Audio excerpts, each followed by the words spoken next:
Title: तेंदुए की खाल में गधा। एक समय की बात है, एक गधा था जो बहुत ही आलसी और घमंडी था। वह हमेशा दूसरों से अधिक होने की इच्छा रखता था। एक दिन उसने एक तेंदुए की खाल देखी। उसे लगा कि अगर वह तेंदुए की खाल पहन लेगा तो वह भी तेंदुए की तरह शक्तिशाली और सम्मानित हो जाएगा। गधे ने तेंदुए की खाल पहन ली और जंगल में घूमने लगा। उसे देखकर सभी जानवर डर गए। वे सोचने लगे कि एक तेंदुआ जंगल में घूम रहा है। गधा ने इस मौके का फायदा उठाया और सभी जानवरों को अपने अधीन कर लिया। गधा अब जंगल का राजा बन गया। वह सभी जानवरों को अपनी इच्छानुसार काम करने के लिए मजबूर करता था।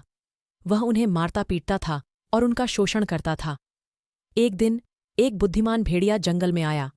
उसने देखा कि गधा तेंदुए की खाल में घूम रहा है।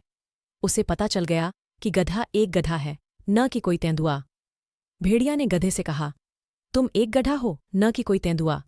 तेंदुओं की तरह तुम शक्तिशाली और सम्मानित नहीं हो। तुम बस एक धोखेबाज हो। गधा भेड़िए की बात सुनकर बहुत गुस्सा हुआ।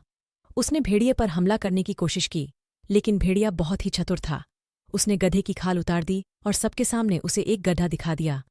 सभी जानवर गधे की ढोंगबाजी से बहुत नाराज हुए। उन्होंने गधे को जंगल से निकाल दिया। गधा बहुत शर्मिंदा हुआ। उसे अपनी गलती का एहसास हुआ। वह समझ गया कि सच्चा सम्मान ढोंग से नहीं, बल्कि अपनी योग्यता से मिलता है। नैतिक शिक्षा: सच्चा सम्मान ढोंग से नहीं, बल्कि अपनी योग्यता से मिलता है। आलस्य और घमंड से किसी का भला नहीं होता। सच्चा नॉलेज और बुद्धि ही हमें धोखेबाजी से बचा सकती है।